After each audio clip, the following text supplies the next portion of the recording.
and they are worth taking shelter of because they are absorbed in the mood of the gopis and are engaged in the transcendental loving service of the divine couple Sri Radha and Krishna. Om Namo Bhagavate Vasudevaya Namo Bhagavate Vasudevaya Namo Bhagavate Vasudevaya Narayanam Namaskritya Naram Chaiva Narottamam Devim Saraswatim Vyasam Tato Jayamudire Nashta Prayesu Avadresu Nityam Bhagavata Sevaya Bhagavati Uttama Sloki Bhaktir Bhavati Naistiki Hare Krishna, Krishna Krishna, Hare Hare, Hare Rama, Rama Rama, Hare Hare.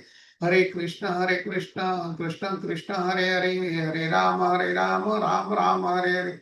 Hare Krishna, Krishna Krishna, Hare Hare, Hare Rama, Rama Rama, Hare Hare.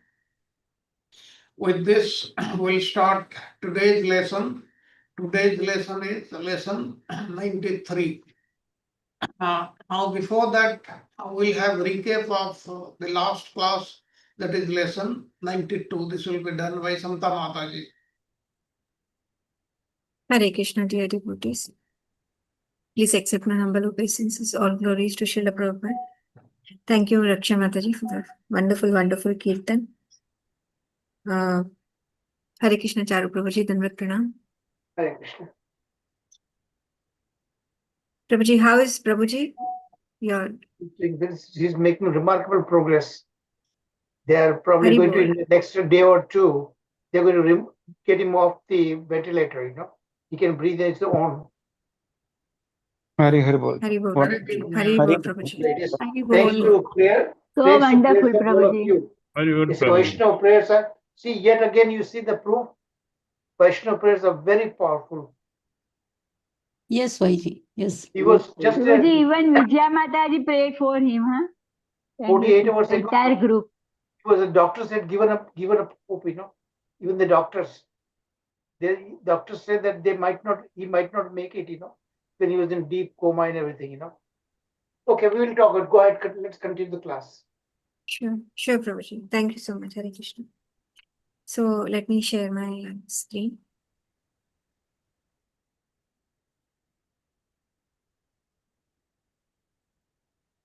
So very wonderfully, Archana Mataji conducted chapter 55, which is lesson 92, wherein we see the history of Pradyumna, Rukmani and Lord Krishna's son. On this slide 14, we see the story of Pradyumna in a glance. So let us quickly revisit this story. Can anybody tell me who is Pradyumna? Pradyumna is the re-embodied Cupid Mataji. The son of Yes, the sir. Rukmani Son of- and Krishna. Yeah, son of Rukmini and Krishna. But like Yes. re-embodied Cupid. Correct. Manmada. So, Yeah. yes. So Pradyumna is also one of the Chaturvyas, and basically he was born to Krishna and Rukmani, and basically he is Krishna himself. And Kamdev took birth as Pradyumna, and he was because he was burned to ashes by Lord Shiva, and Kamdev was reborn as Pradyumna. Okay. So thank you so much, Prabhuji and Mataji. My second question is, why was Shambharasura waiting for Pradyumna? Why was he waiting for Because Pradyumna? Shambharasura knows that the cause of his death is the Pradyumna. So he Yes. immediately when he born, उन्होंने उसका अपहरण किया और दरिया में डाल दिया. Correct. तो अभी शंभरासुर को किसने बताया कि प्रद्युम्ना का जन्म हुआ है? Who told Shambharasura about Pradyumna? Narada Maharshi disclosed. Narad. Narad Muni, as usual. And then how and when he was kidnapped? Anybody else other than Prasad Prabhuji and Raksha Mataji? When Pradyumna is of 6 days only, within 10 days of birth. Oh, correct. Yes. And from where he was kidnapped? From the nursing home child Yes, where he was correct. born. Correct, Mataji. Thank you so much. He was kidnapped within 10 days of his birth from the maternity home. Thank you, Mataji. What did Shambharasura then do after kidnapping Pradyumna? 10 days old Pradyumna, he kidnapped. What did he do with him? He threw it into the sagar. Correct. He tossed him into Hmm. the ocean. And then after that, what happened to Pradyumna in the water? A big fish One swallowed fish. him. Yeah. Yes, a very huge big fish swallowed the baby. And then going forward, how did Pradyumna land in the palace of Shambharasura? Anybody else? Radha Vinod Prabhu, would you like to try? Anybody who's not answered till now?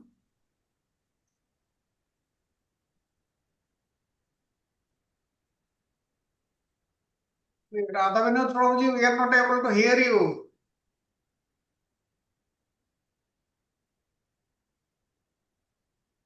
Now, Prabhuji? Yes, yes, now. Yes. Okay, yeah.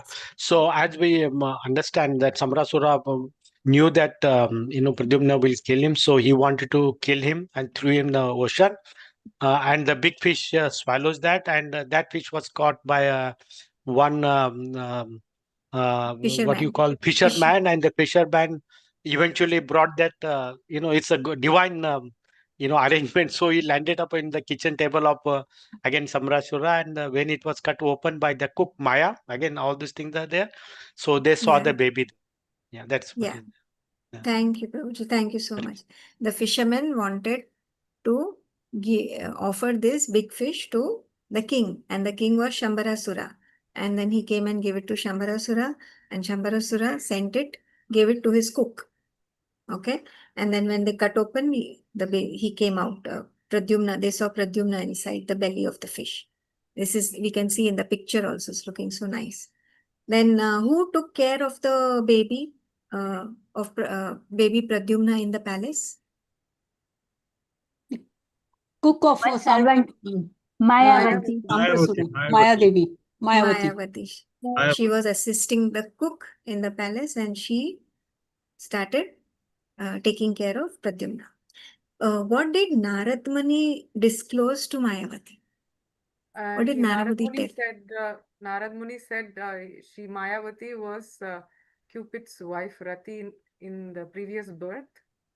So, and then said the baby was actually her husband. Pradyumna was actually her husband Kamdev. Vasudev expansion. Okay, and so when Pradyumna, thank you, Mataji, and when Pradyumna started growing up, Mayavati had conjugal feelings for him. So Pradyumna was surprised. So what did Mayavati then reveal to Pradyumna?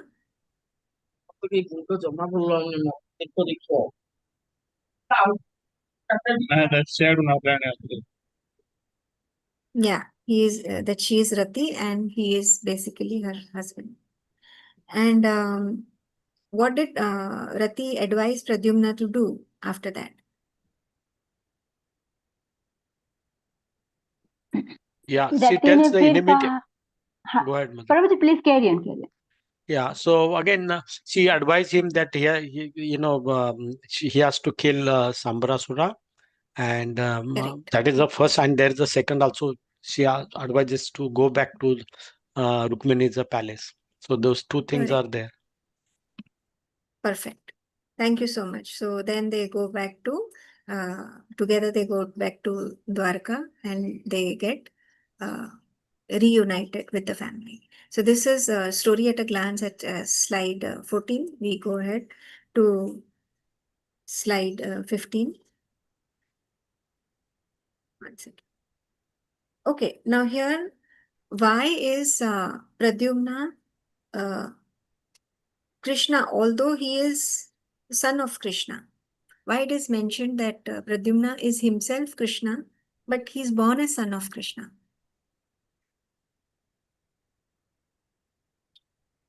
Pradyumna very much resembled with Krishna in Why? look Why he wise. resembled? Because he is a Chaturvyuha, Pradyumna. Correct. Correct. That's why He he's is, a Vishnu Tattva only. That's why he's exactly the same. He's Vishnu Tattva being born as son of Lord Krishna. So he's exactly similar to Krishna. And why did Lord Shiva kill Kamdeva? Story Mataji had mentioned in brief in the last class. Anybody remembers why Lord Shiva killed Kamadeva? That is because Because he Parvati disturbed wanted the. association. Prabhuji, please carry on. Yeah, I think Mataji also mentioned Parvati would like to marry Shiva, and he wants to disturb. Okay, the Shiva's tapas. Manmada Correct. tried But to. there was, what was the cause that everybody wanted to Lord Shiva to come out of his meditation? Yeah, They want because there is one Rakshasa. Yeah, Yeah, that will be killed by only the son of Shiva, by Kartikeya. correct. Okay. Correct, Yeah. correct. And so Kamadeva took the initiative to destroy Lord Shiva's meditation, knowing the consequences. He was Consequences. ready to sacrifice himself. Yes. And then after Kamadeva was burned to ashes, because when Lord Shiva opened his eyes, he was in front of him and he burnt him. After he was burnt to ashes, what did his wife then Rati do after he was burnt to ashes? What did Rati do? Rati also Rati did was a wife. tapasya Correct. and pleased the Lord Shiva. And in return, she wants his husband back. He wanted another body for embodiment of Kamadev. And what benediction did Lord Shiva give her? I think Rati can see Cupid, Manmada. I vaguely remember Mataji. I'm not 100% sure. Lord You Shiva ने can. कहा कि उसी हम्म। Time पे सम्रासुर ने भी भगवान को प्रसन्न किया और उन्होंने नहीं, वो देखा नहीं, कि वो नहीं, वो नहीं अच्छा। माताजी, वो बाद में, उसके पहले. He can see. He can see. Whenever Rati wants. No, Lord Shiva told him that he will be reborn and you will also be reborn as Mayavati. So then you will Mayavati, get okay. association with him. So that was the benediction Lord Shiva gave him. And then Kamadeva entered the body of Pradyumna by the will of Lord and not by his own powers. Okay. But And one question, what Mataji. are the... At least Sorry? from the story point of view, Mayavati looks like elder to Pradyumna, correct? At least Yeah. in this. Okay. Yes. Okay. And Go ahead. what are the qualities of Pradyumna as Kamadev? It is mentioned over here. Okay, it's mentioned here he was an embodiment of divine qualities and powers. And he was like a significant Krishna's external expansion, that is Chaturvya. That was his quality. Because Kamadev is basically a Jiva Tattva. But because he was born as Pradyumna and Pradyumna is part of Lord's Chaturvya, that's why he had divine qualities. And what does Gopal Tapni Upanishad say? Mataji had mentioned something about Gopal Tapni Upanishad. What does it mention about this Chaturvya and Lord Krishna?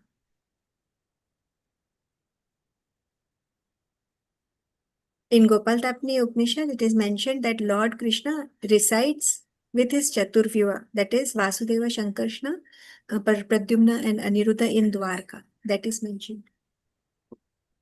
And which shloka, Mataji mentioned one shloka that is mentioned in Bhagavatam that states this.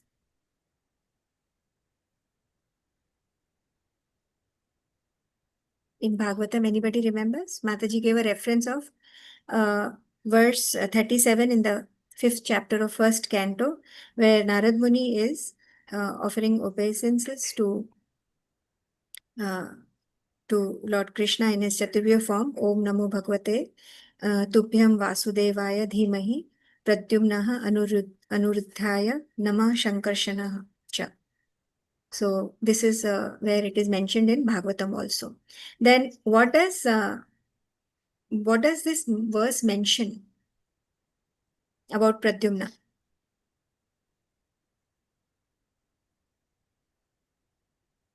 Anybody remembers? Am I audible to all? Because I'm not getting any. So Yes, actually, you are audible. the Shloka and that will do. I don't remember, Mataji. You are audible, Mataji. Okay. Okay. Okay. So it mentions that Pradyumna is not less than Krishna in any way. He has equal potency, whereas but Cupid, that is Kamadev, cannot be at par as Krishna. Okay. So this was the meaning. Then my next question is, which similar example Mataji gave to prove this point? She gave a similar example wherein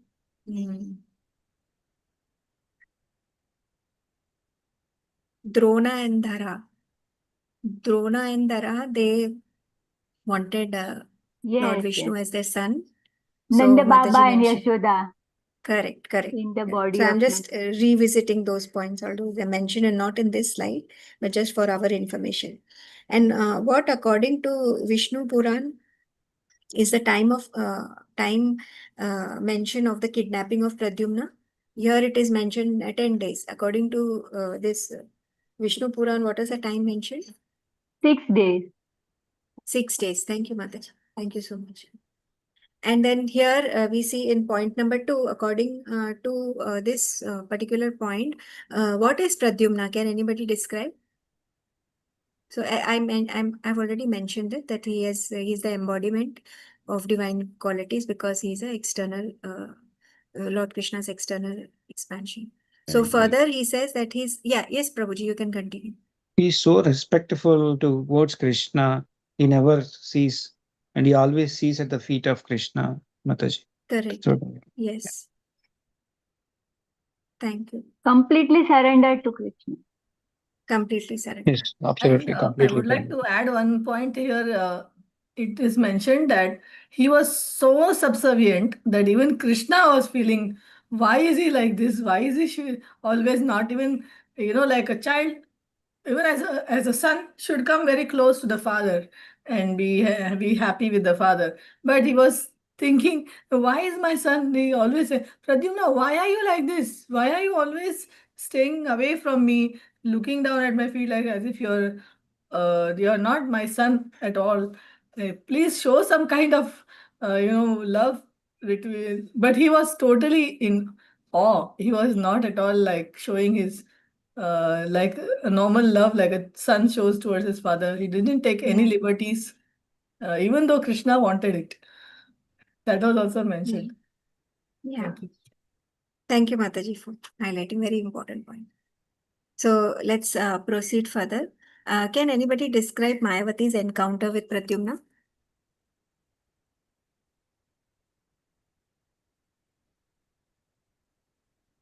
It's mentioned in this portion over here.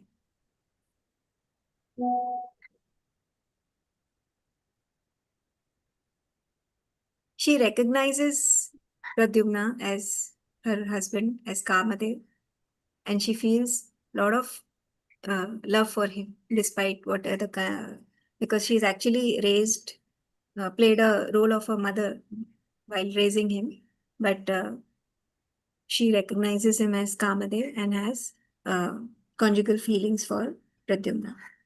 And who was worshipping Lord Shiva along with Rati when Kamdeva was burnt? Samrasura.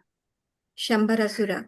And what benediction did when Lord Shiva finally gave darshan, what benediction Shambharasura finally asked from Lord Shiva? समरासुरा ने जब भी भगवान प्रसन्न हुए तो वो ही उनके सामने ही रति थी, तो वो देखा तो वो असुर थे, तो तुरंत ही लस्ट जागृत हो गई और उन्होंने शिवा को वही बोला कि I want Rati only.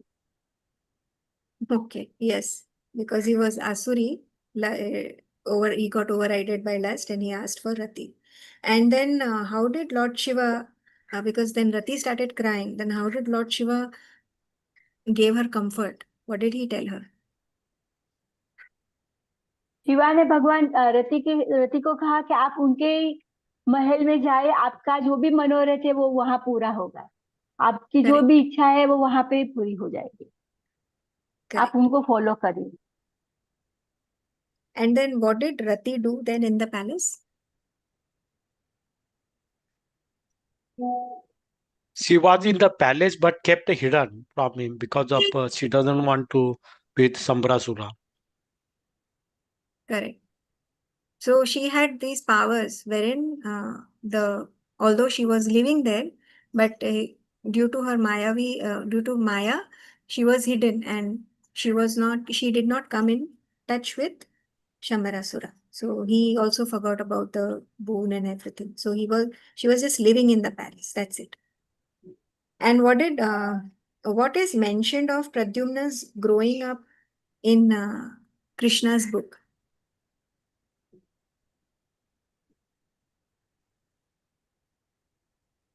I think Archana Mataji would answer this question. It's not here. Pradyumna जो थे वो ऐसे स्लोली स्लोली बड़े नहीं है, मतलब इतने फास्ट जल्दी से बड़े हो गए, Correct. और Correct. बहुत ही हैंडसम और गुड लुकिंग मैन बन गए थे। ऐसा नहीं कि बहुत Perfect. बच्चा होता है तो थोड़ा थोड़ा बड़ा था, ऐसा नहीं, मगर एकदम भी बड़े अच्छे से हो गए। Yes. Thank you, Mataji. Wonderful answer. And then Mayavati, what was she expressing to Pradyumna due to lust?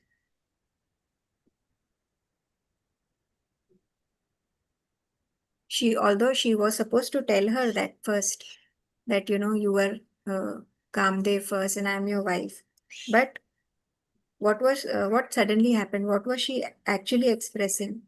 Because she got conquered by lust to Pradyumna.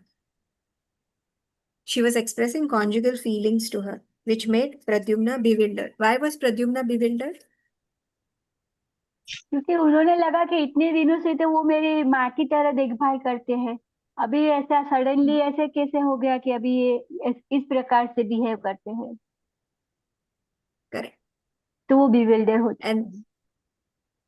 And then how did when he came to know the truth, how did Pradyumna made फिर Mayavati his Mayawati ने wife? पूरा reveal किया उन्होंने कि आप actually में आप कामदेव हो, ऐसे ऐसे हुआ था, फिर मैं रति हूँ, आपकी ओरिजिनल वाइफ हूँ, और ये जो सम्रासुर है वो आपका विरोधी है, मतलब आपको वो मारना चाहता था, तो अभी आप उनको मार दीजिए और आपको ये हम फिर चले जाएंगे अपने घर। Correct. So when he came to know, yes, Mataji, when he came to know about the truth, how did Pradyumna made Mayavati his wife, Rati? Anybody remember? By his touch. Pradyumna was transcendental.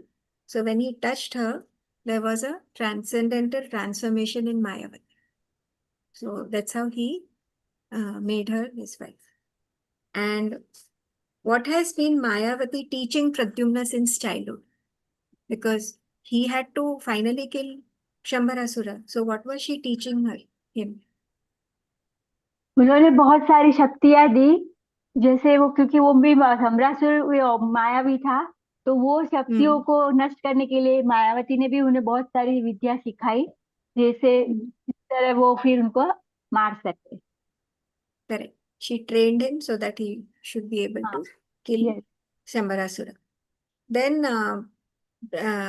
Mayavati reveals to Pradyumna that somebody is waiting for you. And she is crying for you. So who was crying for Pradyumna? And how was she crying? And why was she crying like that? Anybody else? Badal Prabhuji wanted to answer. Badal Prabhuji, would you like to answer? His mother Rukmani was crying just like a bird. Okay. Kukui, I forget the name word. कुकुरा bird, कुकुरा bird, कुकुरा bird, वो बहुत grief में sound करता है, like that Rukmani cried, because Pradyumna was so small, only 6 days old, and was kidnapped. So It's have not anybody Kukura, heard it is this? Kurari.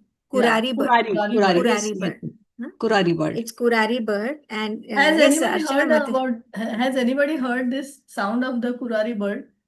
If you put on Google, you can hear the sound of actually it's like it's a hawk. Do you know hawk? HAWK, hawk. So Heard of it, Mataji. the hawk sound, you just put on Google and see. But it is so heart piercing, you know, very, very sad sound. Yeah. कभी So सुना होगा Rukmani was मतलब- crying like that. Yeah. Very painful crying. That bird cries very painfully. And thank you, Mataji. And Mother Mataji, Rukmani was another name crying. is टिटोड़ी bird. कुकुरु bird जो होते हैं Okay. उसका दूसरा ही मतलब मेरे पास गुजराती में जो है उसमें लिखा है टिटोड़ी. Tituri. Okay. Here it is Kurari. Other word in Gujarati, Mataji is saying is Tituri. All right. Thank you, Mataji. Thank you all. Then Pradyumna's how does he confront Shambharasura? He eventually confronts Shambharasura. What does he demonstrate? Just one line. It is mentioned here. It's He a valor showcases and his strength, his divine divine strength. strength. Correct. And you can further elaborate, Prabhuji, how he killed Shambharasura? So, so he challenged. With his very sharp, Shambharasura gave him a good fight, but with his very sharp sword, he just beheaded him. So he killed him very bravely. Just beheaded him completely. And then what does then they return to Dwarka? What does their returning to Dwarka symbolize? Mayavati and Pradyumna returned to Dwarka. Rati returned to Dwarka. What does that symbolize? That symbolizes reunion and fulfillment of destiny, which underscores Fulfillment of- looking for good over evil and the fulfillment of divine purpose. Correct. Thank you, Nitya Saki Mataji. Okay, then where did Pradyumna and Mayavati descend in the palace? In Dwarka, Mataji. Yeah, in the palace of Dwarka. who?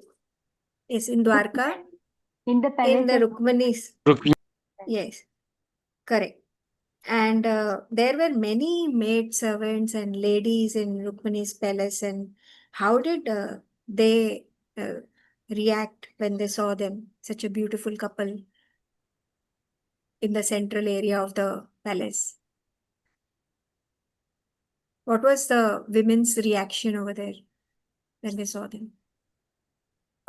Pradyumna looked Because like he- a Krishna, so they thought Correct. that Krishna has come, but when they closely observed, he was different than him. Yeah. So he was very closely resembled Lord Krishna. Yeah, so they saw They- suddenly Lord Krishna has arrived. So they Right. hid themselves. They start hiding themselves. And then only when they realize that he is not Lord Krishna, they came out. Okay. And then, but what was Rukmani's reaction when she saw Pradyumna? Yeah, Rukmini's first reaction was a parental affection Correct. for him. Just in the first Yeah. reaction was that, yeah. She had motherly feelings arousing when she saw Pradyumna. How did Rukmani recognize Pradyumna? Nobody told her. Narad Muni told in the end. But how did she recognize? Mataji explained it very nicely. Mataji, can you explain it again? Archana Mataji, if you're there. Sorry, yeah. I didn't get you. How did Rukmani recognize Pradyumna? Nobody told her first. Narad Muni revealed the secret in the end. Oh, yeah. But Rukmani, yeah, that portion you had mentioned very nicely in your lecture. So if you can again. explain it. Okay. Like immediately she saw Pradyumna, and she was thinking that if my son would have been alive, he would be like this. So that Yes. immediately came to her mind.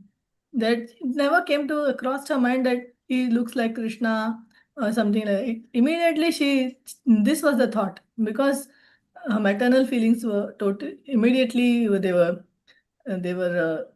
to say, Yeah. they came They up were front aroused. and were aroused, and then she thought like that. So that immediately she had affection for him like a child, like her own son. Yeah. So she even while during the marriage, her marriage with Lord Krishna, she had this arm twinging sensation. Yes, So yes. here also Left she arm. felt that sense, left arm twinging. So that's how she could, her gut feeling could say that, oh, this is my son. Very nicely you had explained in your lecture. So nice, Mataji. Thank you so much. Thank you. And And actually, uh, this is left arm, left things is there for the ladies, for the women, and for the men, it's the right, according to the astrological thing, that any okay. symptoms which the women get, they will get it on the left side. And if the auspicious symptoms the men will get it on the right side. Right. Thank you. Thank you, Mataji. Okay, then I already said Narad Muni, then Krishna was there, everybody was there, and Krishna knew everything that Pradyumna, and who is Pradyumna, who is Mayavati, and the whole thing, but he just kept quiet. Finally, the drama is always unfolded by Narada Muni. He came and he told the whole story, and there was this huge lots of happiness and lots of rejoicing. Everybody was completely happy seeing that, Pradyumna has come back. So this was the reaction, and they all celebrated and had finally they reunited. So here the story ends, and let us see the very quickly we'll see the thematic, the commentaries of Vishwanath Chakravarti Thakur and the thematic elements. Just very in one sentence, very quickly we'll revise this. What is here symbolize the divine identity and incarnation? What is the significance of that in this particular thing? It is mentioned. Anybody would like to just emphasize one sentence? We'll quickly see it and go ahead.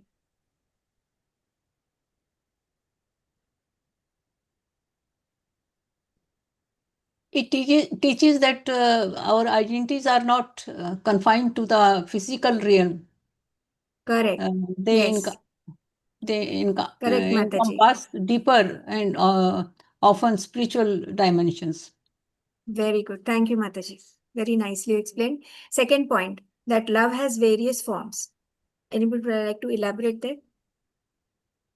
Very quickly in one sentence. Like, love is always exist even through, like, moving through the different like rebirth or life forms. So it is a permanent asset in. Yeah, and it is different spectrums, no? When Yes. like we see maternal love of Rukmini towards Pradyumna, conjugal love of Rati towards Pradyumna. So different facets of love are there in different phases Divine of love life. also. Divine love is there. So all these are interconnected with the same divine source. So, and this particular point, role of destiny. What is the role of destiny? Like in Pradyumna's story, we can see he got kidnapped and he landed up in his enemy's palace only because it was in the destiny that Pradyumna only had to kill Shambarasura. So everything's just part of a big drama. And then the power of divine pastimes.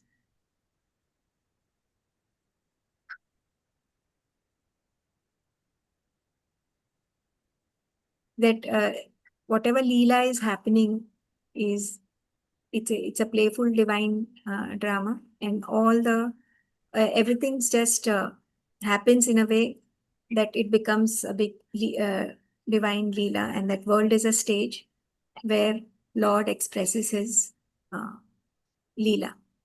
Okay, and finally, last point, transformation, not last point, second last point, transformation and redemption.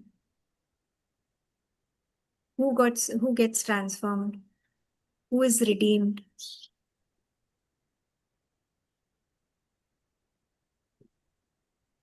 Nobody? Okay, so very important point here, Vishwanath Chakravarti Thakur is mentioning that transformation is not just physical, but it is spiritual. That is the important point. And that adversities teach us, they act as catalyst, and they are the cause of our personal growth, and that we can surmount any challenges if we have inner strength and if we are connected to the divine. And the nature of relationships. At least now, anybody can quickly say this particular point, and then we'll complete the recap. Are you all with me? There's a variety of relationship here. Like, as you said earlier, the Rukmini's maternal relationship, then Pradyumna and his, the lover, Rati, that's love for him. And then Correct. there is a parental love between the father. So there's a variety here. Yeah. So this story is actually illustrating the complexities of human emotions that are expressed in different human relationships. Yes, Okay. And then Vishwanath, yes, Prabhuji. Prasad Prabhuji. yeah, You want that's to say I'm something? just adding that. So Yeah. this is basically overall explaining us the divine play in our life, Mataji. Yeah. Yeah, correct. Thank you, Prabhuji.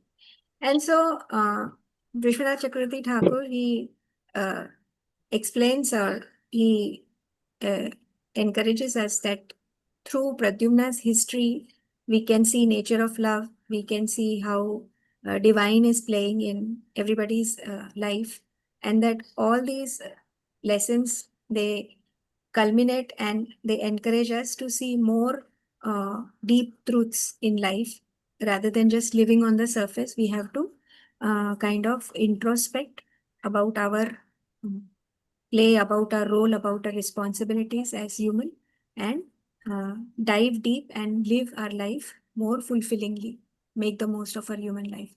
So this was the quick recap of Pradyumna's history. Let us very quickly see just 3 very important questions. Specific qualities Pradyumna embodies that reflect his identity as Kamdev. Pradyumna embodies qualities as compassion, devotion, and capacity for deep emotional connections, which are characteristics of Kamadeva. And he manifests, these qualities manifest in how he navigates relationship challenges, highlights the importance of love and emotional strength. And then what interactions and the different forms of love portray or impact the characters, characters, interactions, and growth throughout the narrative. The different forms of love of the story, that are maternal love, romantic love, and love expressed through friendship and duty, enhance the depth of these characters, that is Rukmini, Rati, and all this. And it also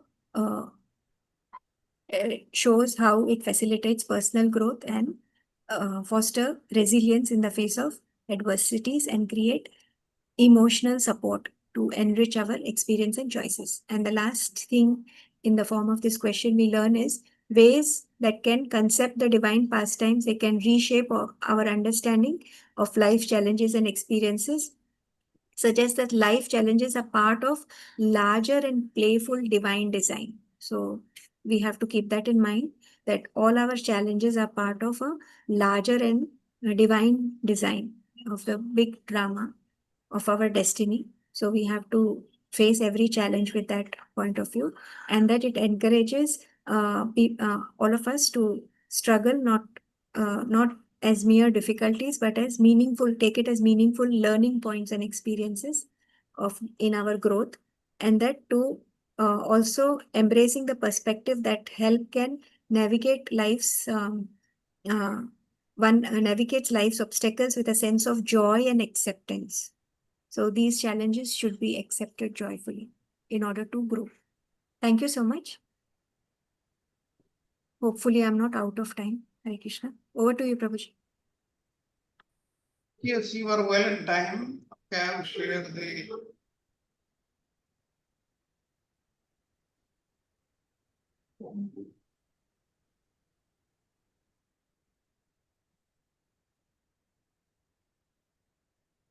Thank you very much, Mataji, for covering the last lesson very nicely. Now we'll start with lesson 93. Lesson 93 is a very, very interesting lesson. It is regarding the Shamantaka jewel and how Krishna marries Jambavati and Satyavan. And in this story, you'll find how this Shamantaka money, that is a very great jewel, somebody took it away. Then how at the end the owner got murdered, and there is a lot of mystery, suspense, thriller, everything is there in the story. Here the Supreme Personality of Godhead is the prime suspect. Krishna is the suspect. Everybody suspected, rather the Satrajit, he suspected that Krishna has stolen this. And because of that, how did Krishna clear his name with a blissful conclusion? All these things we'll see in this story. And this is the lesson 93. And tomorrow, lesson 94, I'll be covering chapter 57, how Satrajit was murdered and finally the jewel was returned. And 95 in the next weekend, day 1, we'll see how Krishna married the 5 princesses, that is Kalindi, Mitravinda, Satya, Nagnajiti, and then Bhadra and Lakshmana. All these things, very nice stories we'll see. Now please remember here that even people try to tarnish the image of the Supreme Personality of Godhead. What to talk of lesser beings like us. You must have gone through the story, but in very, very brief, 2-3 minutes, 3-4 minutes, I'll tell the whole story so that you recollect. Then we'll start with the slides. Now, here in this chapter, we'll see how a valuable jewel caused so much of violence, suffering, and other things. And this is certainly a good lesson for those who desire trouble-free spiritual life. Anybody who wants trouble-free spiritual life, he should not hanker for these possessions. Now, this chapter describes how Lord Krishna recovered the Shamantaka jewel to allay the false allegations against him, and thereafter he married the daughters of Jambavan and Satrajit. And by enacting the pastime involving the Shamantaka jewel, the Lord demonstrated the futility of material wealth. This is very, very important. Even in Srimad Bhagavad Gita, also 2nd chapter, we find that the Krishna is saying a person who is not disturbed by incessant flow of desires that enter our mind like rivers into the ocean. Ocean cannot be filled. Like this, our mind, our self is like that. One can achieve peace and if he does not hanker for this material wealth. We are also having a lot of material desires and we are obsessed with it, and all our problems arise out of that. And now when Sukadeva Goswami mentioned that King Satrajit offended Lord Krishna on account of the Shamantaka jewel, King Parikshit wanted to know more about this incident, and Sukadeva Goswami, he tells this story. Satrajit, he received the Syamantaka gem by the grace of his well-wisher and best friend, the sun god, that is Surya. And after fashioning the gem to a chain, which then he hung around his neck, Satrajit traveled to Dwarka. Now the residents of Dwarka thought that the sun god himself was coming. But Krishna told the Dwarkavasis that it is not Surya, but it is somebody else. And Krishna replied that the man who has come, he is not Surya, but King Satrajit, who looked extremely effulgent because of this Yamantaka jewel. Then in Dwarka, Satrajit installed the precious stone on a special altar. He worshipped every day, and this gem produced a large quantity of gold every day. On one occasion, Krishna requested Satrajit to give this gem to the king of the Yadus, that is Ugrasena, but Satrajit refused because he was obsessed with greed. And shortly thereafter, Satrajit's brother Prasena, Prasanjit, he left the city to hunt on the horseback, wearing the Syamantaka jewel on his neck. And on the road, a lion killed Prasena, took away the jewel, and the lion was killed by Jambavan, the king of the bears, and he took it and gave it to his son to play. Now, when Satrajit's brother did not return, the king presumed that Krishna had killed him for the Syamantaka jewel. Then Lord Krishna heard about this rumor circulating among the general populace, and to clear the doubt of the general population of Dwarka, then he went in search of the jewel, and he came to know that Jambavan had killed him, and the Lord Krishna told the citizens to remain outside. When he remained out, many other people had accompanied him. He told them to remain outside the cave, and he told them, if I do not come out within 12 days, then you go back. Then the fight between Jambavan and Krishna took place. It carried on more than 12 days. It actually happened until 28 days. And after 12 days, the people who had accompanied him, they returned. And the Dwarkavasis, they were not very sure what has happened to Krishna. Now, then thereafter, what happened? Later on, the Lord Krishna would marry his daughter, that is Jambavan's daughter, and thereafter what happened to Satrajit, and that story we'll see. Let us go on to the next slide. Now King Satrajit received the Syamantaka gem by the grace of his well-wisher, that is the sun god. As I told you, Sukadeva Goswami started this story. The sun god, he felt great affection for his devotee, and he gave him the Syamantaka jewel as a token of satisfaction.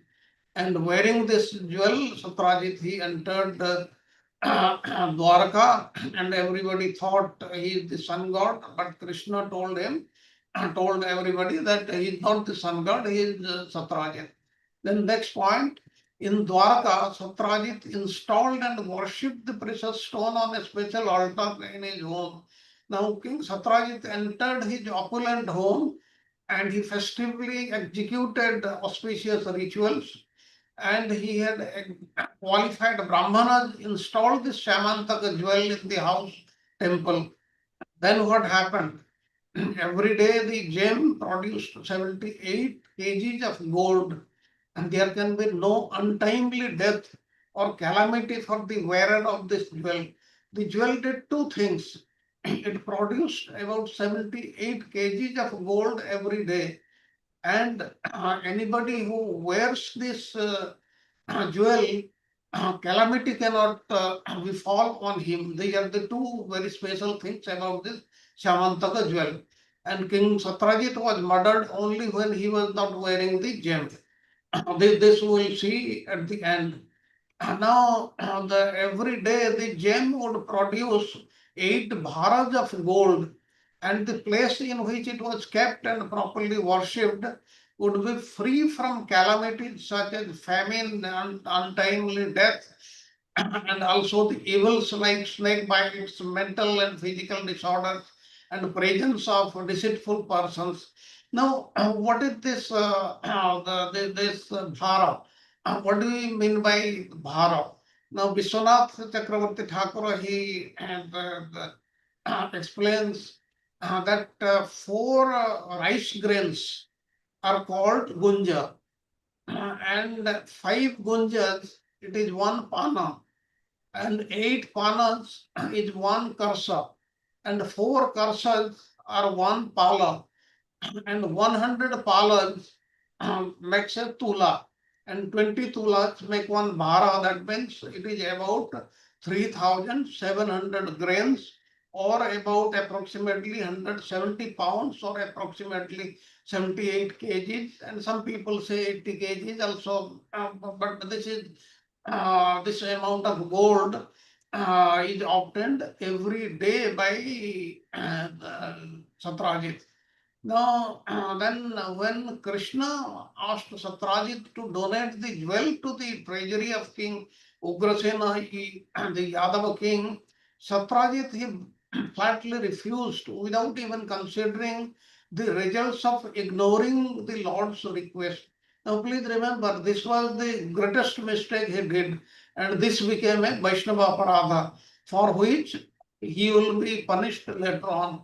And by not offering the jewel to Krishna, but enjoying it himself, which had the power to remove all misfortune, would instead become the cause of all misfortune for Satrajit.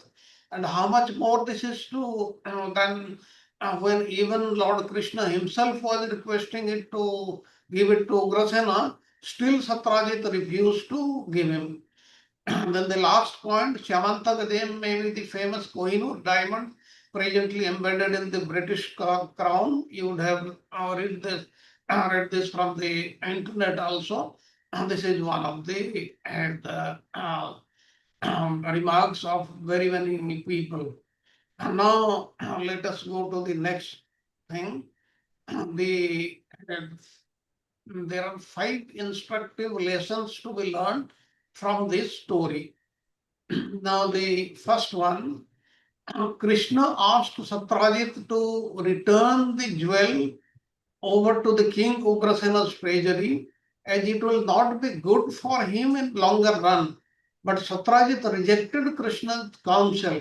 Therefore, to him, Krishna had a motive to steal his jewel, and then later allegedly conspired to murder Satrajit himself and his brother Prasena in the forest while wearing the gem. Now, this is what is in brief.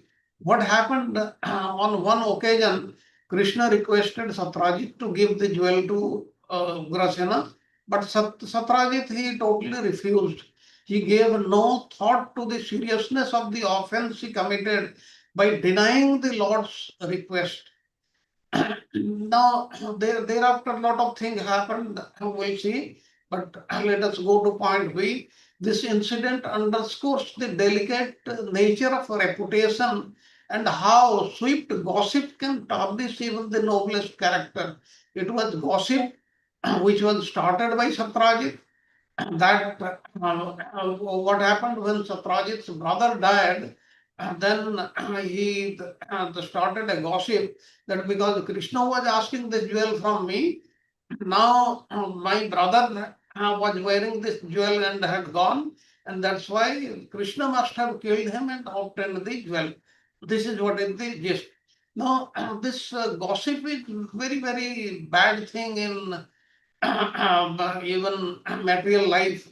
And here, actually, what is what was the motive of Satrajit to defame Krishna, to instigate Krishna so that if he has taken, he will give back the jewel. Now, regarding gossip, And gossip is also in normal language in Chaitanya Charitamrita. It is also described as Gramya Katha. And Chaitanya Mahaprabhu, he says that Gramya Katha na sunibo, Gramya Katha na kahibo, bhala na karibo, are bhala na paribo.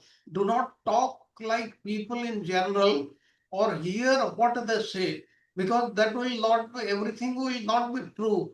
And you should not eat very palatable food, nor should you dress very nicely. Now, worldly talk creates enemies. It does not give any knowledge, and it is another way of procrastination or avoiding important engagements.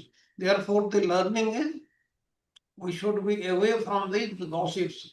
And if you see a few people standing together or getting together, most of the talk is gossip only, and one should avoid it as a devotee. Then what is the philosophical significance of this? This theme accentuates the transient nature of reputation and the impact of perception has on one's existence.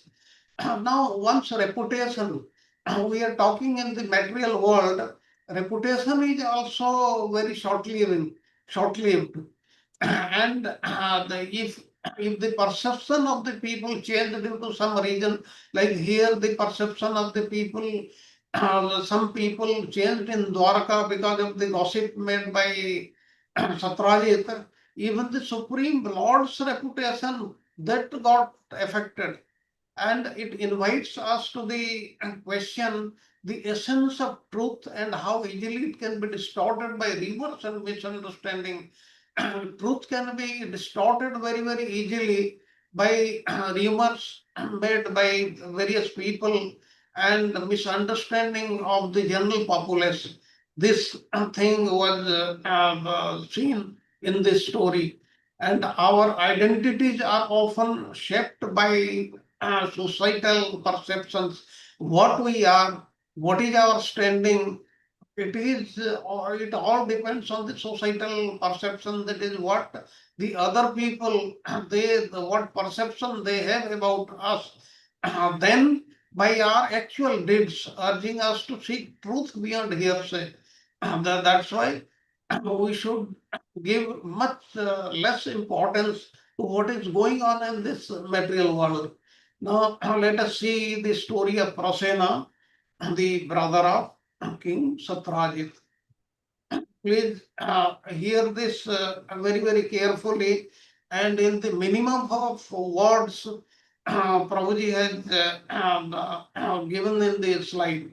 Now, the epic confrontation between Krishna and Jambavan stands as a pivotal moment when Jambavan, initially oblivious to Krishna's divine nature, ultimately recognizes him. We will see why he fights with him, because he did not recognize Krishna, and ultimately after 28 days fight, how he recognized Lord Krishna. Now, the point number one, Satrajit's brother Prasena left the city to hunt on horseback, wearing the Syamantaka jewel on his back. On the road, a lion killed Prasena and took the jewel away to a mountain cave, where the king of bears, Jambavan, happened to be living. Jambavan killed the lion and gave the jewel to his son to play with. When King Satrajit's brother did not return, the king, that is Satrajit, presumed that Krishna had killed him for the Syamantaka gem. Lord Krishna heard about the rumor circulating amongst the general populace, and to clear his name, he went with some of the citizens to find Prasena. Now, following his path, they eventually found his body and that of his horse lying on the road, and further they saw the body of the lion Jambavan had killed. And Lord Krishna told the citizens to remain outside the cave while he went inside to investigate. He told them, if I do not come out within 12 days, you go back. Now the next point, the Lord entered Jambavan's cave and saw the Syamantaka jewel lying next to a child. But when Krishna tried to take the jewel, the child's nurse cried out in alarm, bringing Jambavan quickly to the scene. Jambavan, considering Krishna an ordinary man, and began fighting with him. And for 28 days, continuously, the two fought. And Vishwanath Chakravarti Thakur said, it is 28 days and 28 nights. Please, you cannot make out how great was this fight. Because if some of you, I don't think you would have fought in a boxing bout. Boxing bout is 3 minutes each bout. And in 3 minutes, one gets totally exhausted. And they fought for 28 days continuously, day and night. So this is what was the fight between the two. And until finally Jambavan grew very weak from Lord's blows. Now understanding that Krishna was the Supreme Personality of Godhead, Jambavan began to praise him. The Lord touched Jambavan with his lotus hands, dispelling his fear, and then explained everything about the jewel. Then next, with great devotion, Jambavan gladly presented the Syamantaka jewel to the Lord, together with his unmarried daughter Jambavati. This is how Jambavati comes in the scene. And the prolonged struggle lasted for 28 days, symbolizing the eternal conflict between the divine and the earthly. Divine is Supreme Lord, earthly is Jambavan.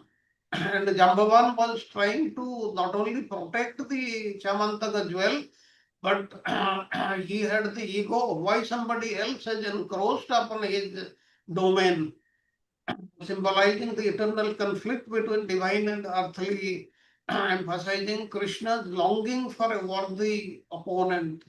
Now we'll see this. Somebody may think, why and how Jambavan he appeared here? Is he the same Jambavan who was with Lord Rama? We will see this. But before this, when someone, I have got a question.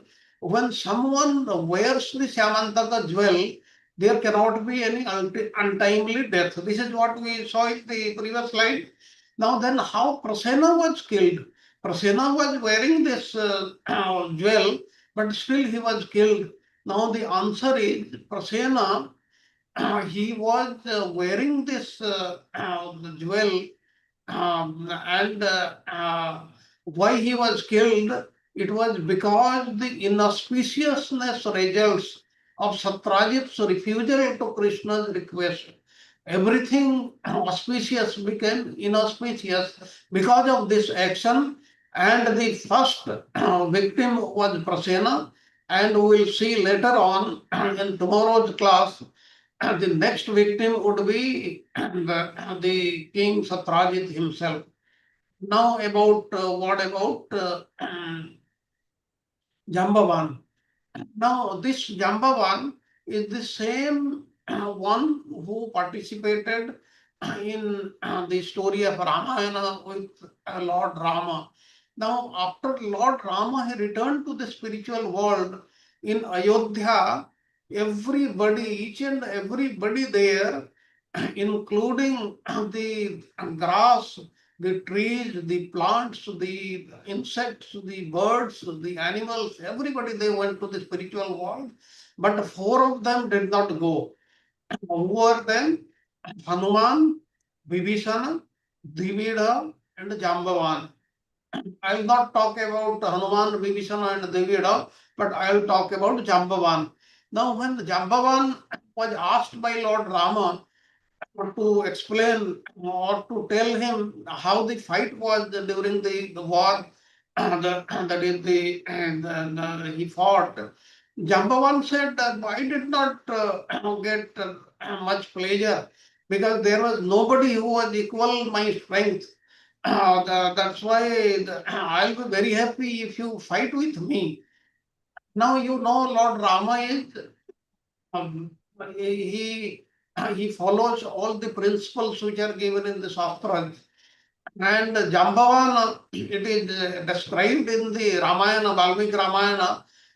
At that time, when in Rama's time he was old, That's why Lord Rama did not want to fight with him, and he told him, a time will come, I will fight with you. And this is the opportunity he gave them. And this happened when? This happened on the 24th Chatur Yuga. That is the Treta Yuga of 24th Chatur Yuga. Thereafter Dwapara Kali.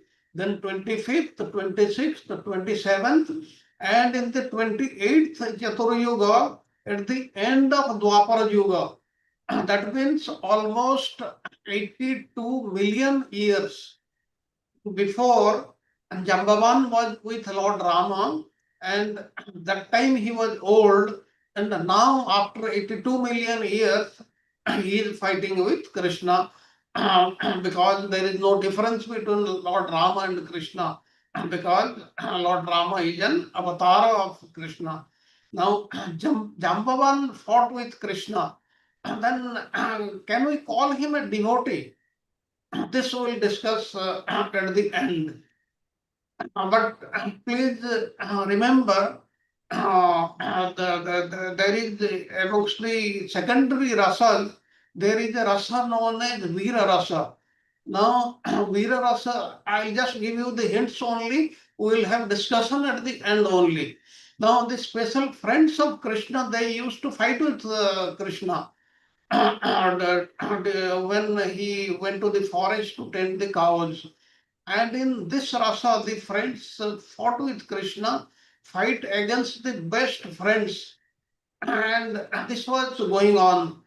But what is the difference between this Veera rasa and Rudra rasa? The friends, they were not fighting like the opponent enemies.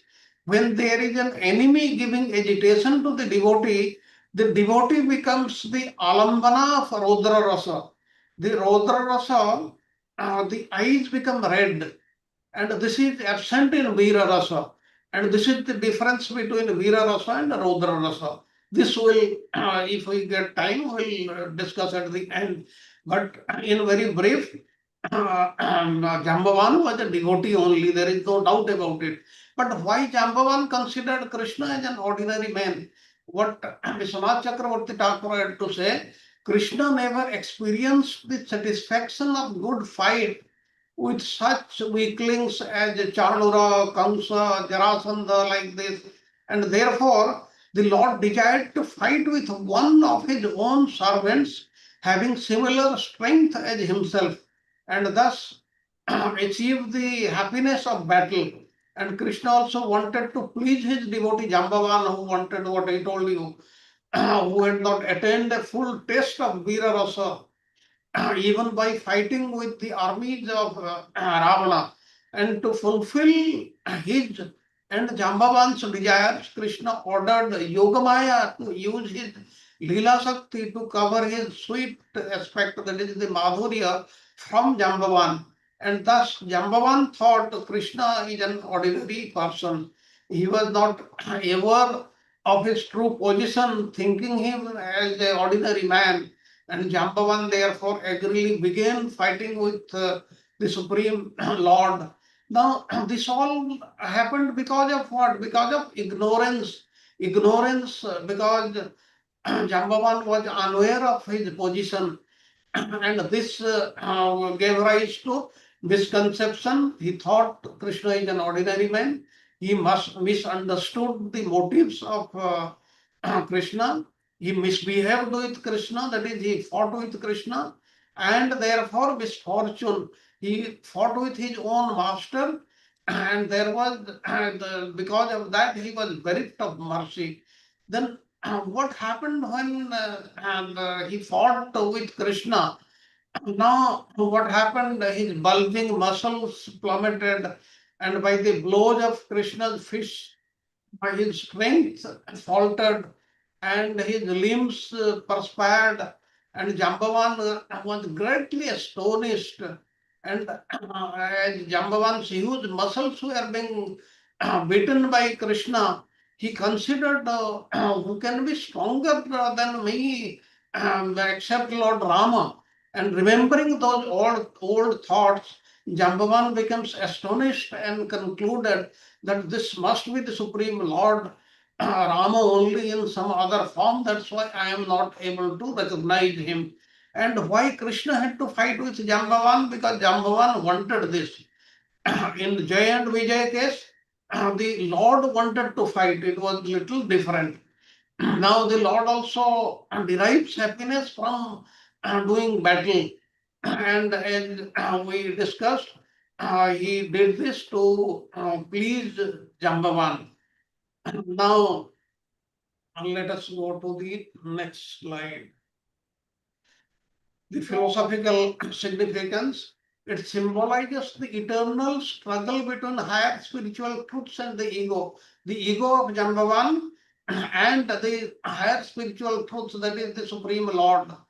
He wanted to fight. We all discussed about this. Then it is also an allegory for the internal conflicts individuals face as they grapple with the recognition of the divine with themselves. We do not recognize the divine within our own selves. That's why we get puffed up with ego, and that is known as false ego, and that is an internal conflict. And it provokes us to ponder the essence of strength and power, suggesting that real fortitude lies in understanding one's place in the cosmos and surrendering to higher realities. We should remember that when we compare ourselves to the Supreme Lord, we are just the smallest fragment in the whole universe, and therefore we should recognize the Supreme Lord. We should surrender ourselves to the higher realities, that is the Supreme Lord, and we should try to become a servant of the Supreme Lord by rendering him service and thereby getting happiness for him. This should be our aim. Now, because of various reasons, as I told, because Krishna also used his Yogamaya potency, Jambavan was not able to recognize him. And that's why all this misfortune happened.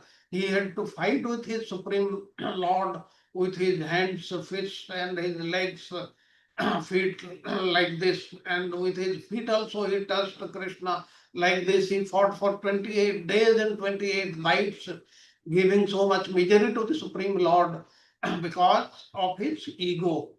And he should have realized in the beginning that it was the Supreme Lord only, and then none of the things would have happened.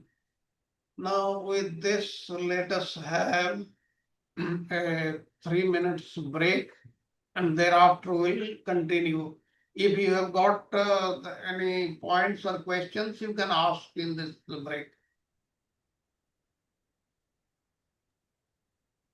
Hare Krishna Prabhuji. Hare So Krishna. Jamwant, you are saying that 24th Yuga, that is 72 Yugas, we all see that. So it Yes. happened in 24th of from that like Yuga cycle in Treta Yuga. This is what Lord came. And then 24, 25, 26, 27, 28. That's what 80. So, so what was the that life given to Jamwan? So, do we know anything? Like Lord Rama had promised, Mhm. when I come in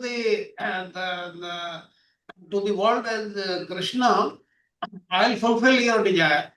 No, he was destined to come in the 28th Chatur Yuga at the end of Dwapar Yuga. So that's why he lived all these years. Yeah, makes sense, Prabhuji. Thank you. Thank you very much. Hare Krishna, Prabhu. Hare Krishna. I was wondering how is it that the lion was wanting the Shamantaka money? I mean, lion is an animal, right? Oh, yes, that is true, but these are all leelas. Maybe because of this, because I am very sure nowadays if you take a jewel in front of a lion, the lion will never take it. But that was Lord's potency, that is the Yogamaya potency, and it was acting. That's why all these things happened. We see each and everything happening in our life. even we say, even the leaves of a tree, they cannot fall without the Lord's desire. Like this, everything is happening because of the Lord's plan, and that is a plan only. If we saw, if we think anything is happening accidentally, that is not correct.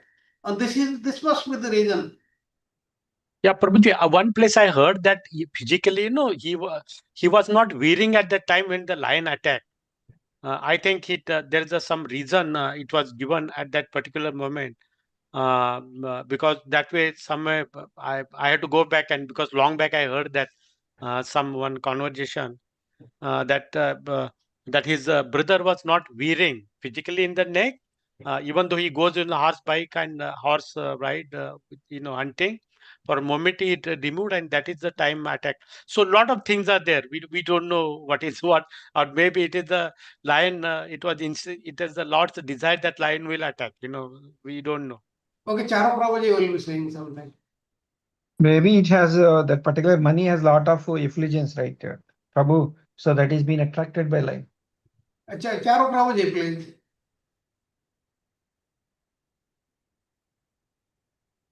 We are not able to hear you, Prabhuji.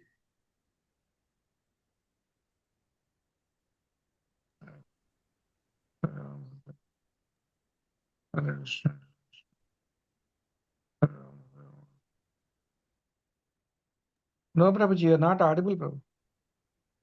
You're not audible, Prabhu.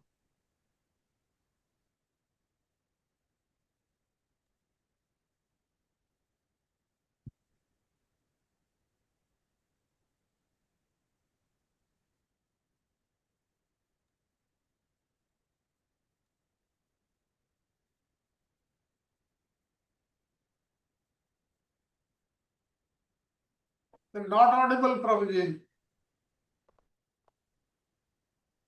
Okay, go ahead. You go Yes, ahead. yes. Now we can hear you. Okay. So what I was going to say, just about Prasad Prabhu just said that, this was not the ordinary kind of stone or whatever it is, no? This was sparkling, immense sparkling was there, So animal, just out of curiosity, must have realized that thing, and that's why then this lion might have killed him and took the rock, So I think that is one possibility, But otherwise, like you said, it's Lord's arrangement, and whenever whatever he does, Krishna does, there's always an instructive point behind that, The whole point was that something of that value is good to be in the treasury or the king's treasury, which is meant for the public use, people's use, And here Satyajita was immensely becoming selfish about that. Okay, go ahead, continue. Thank you, Prabhuji. Regarding the Thank you, Radhakrishna Prabhuji's point that Prasenna was not wearing the jewel, actually this is not given in the Srimad Bhagavatam. This is actually Prabhuji didn't say right. It was about the not Prasenajit, but Satrajit, Satrajit was not wearing, that's why, because in the text, Srila Vishwanath Chakravarti Thakur talks about it, Yes, because people might ask, because it is given that how, because this particular jewel had a saying that one who wears it, one who has it, he would be not be meeting his untimely death and all these things, right? So then people might ask, why then Satrajit was killed? Actually, he said that Satrajit was not wearing that. His brother took it in the forest, Thank you, Prabhuji. Then we'll continue with where we left. The key thematic elements and their philosophical significance. These points we'll see. The first point is divine recognition. Jambavan's awakening to Krishna's identity at the end of 28 days, he recognized Krishna represents a transformative moment of spiritual epiphany. Now, what do you understand by epiphany? Epiphany means a moment of sudden and sudden realization or sudden revelation, a moment when you suddenly feel that you have understood, or suddenly you become conscious of a thing or of something which is very very important to us. Now, this was realized by Jambavan suddenly at the end of 28 days. And his acknowledgement of Krishna, that is Jambavan's acknowledgement of Krishna as the Supreme Being, highlights the theme of surrender and devotion. If we surrender to the Supreme Lord with devotion, then we'll be able to get the blessings of the Supreme Lord. Illustrates profound impact of recognizing the divine. We should recognize the divine. Now, what is happening in the material world? People know that Krishna is the Supreme Personality of Godhead. He has everything. He owns everything in this universe. But people, the general populace, they are not surrendered. And surrender means what? Be totally, completely dependent on Krishna. This is not what is happening. And they are not devoted to Krishna. That's why all these misfortunes they are happening. And what is the philosophical significance of one's perception? Jambavan's realization of Krishna's divinity serves as a powerful testament to the transformative power of enlightenment. Suddenly he was enlightened. He thought there is nobody in this material world who can fight with me. Even in Ramayana, he could have killed Ravana also. But somebody may ask, why didn't he kill Ravana? Because he was destined to be killed by none other than Rama only. That's why it happened. That's why here he recognized that nobody can fight for 28 days, day and night like me. And nobody can cause misfortune to me. That's why this must be the Supreme Lord in some other form. That's why I have not been able to recognize him. And this theme reflects the philosophical journey towards awakening one's true nature and acknowledging the divine presence in oneself and others.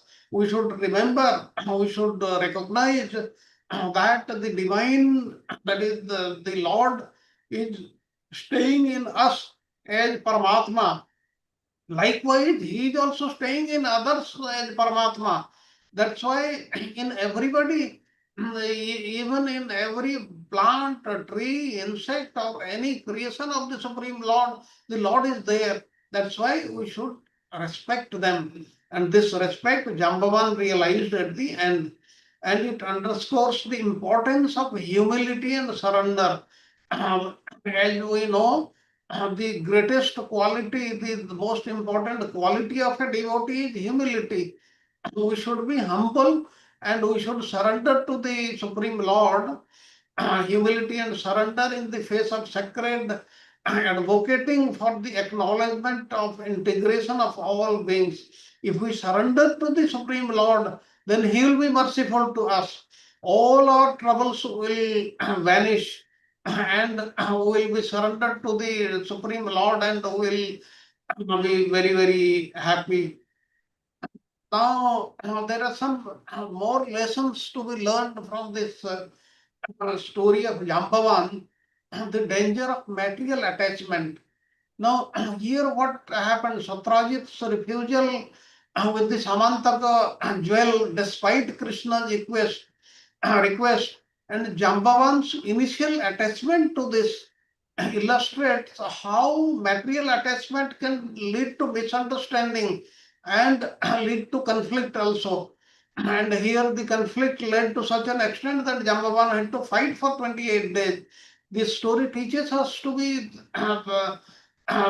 we should not become attached to material possessions which can cloud our judgment and spiritual vision. And then the second is the power of recognition and devotion. This also we saw but little more about it. Jambavan's realization that Krishna was the Supreme Lord transformed his attitude of from hostility to devotion. He was hostile in the beginning, and this demonstrates the importance of recognizing the divine presence in our lives and surrendering to it. And true understanding and peace come only by acknowledging the Supreme Lord and serving the Supreme Lord. And the importance of reconciliation, both Jambavan and we will see later on Satrajit sought to make amends after realizing their mistakes, and their willingness to reconcile with Krishna highlights the value of not only humility but repentance and the desire to restore harmony after wrongdoing. Even if some the wrong thing has been done, we should reconcile it at the end. And Krishna's compassion and justice, Krishna's actions throughout the story, that is fighting with Jambavan, then later on we'll see accepting his daughter in marriage, and also in the story of Satrajit we'll see Satyabhama's marriage to Krishna, then returning of the Samantaka jewel, all illustrate his compassionate and just nature and resolves conflicts with fairness and ensures that righteousness prevails, reminding us that divine justice is both merciful and it is always fair. It is never unfair to anybody.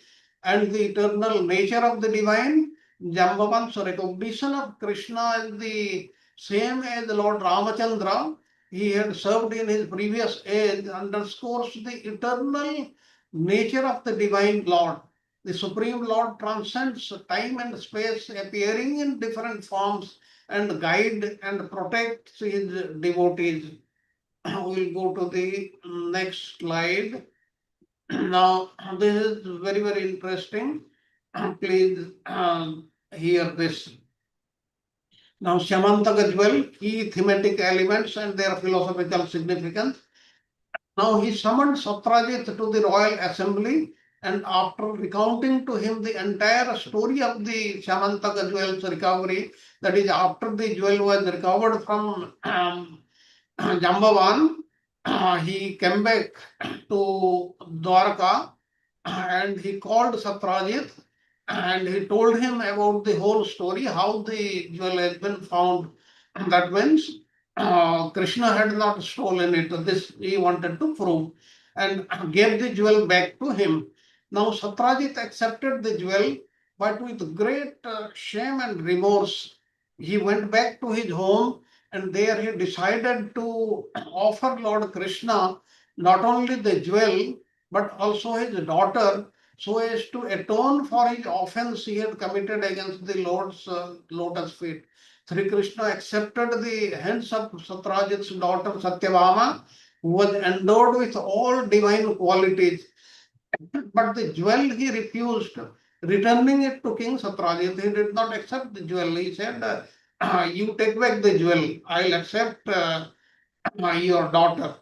Now Lord Krishna's companions, having waited for 12 days for Krishna to come out of the cave, returned to Dwarka despondent, and all of Krishna's friends and family members became extremely sorrowful and began regularly worshipping the goddess Durga to assure the Lord's safe return.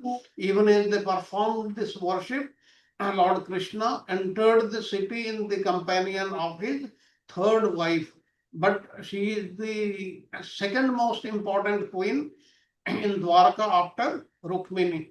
Rukmini, Satyabhama, and Jambavati. Now, a restoration of joy.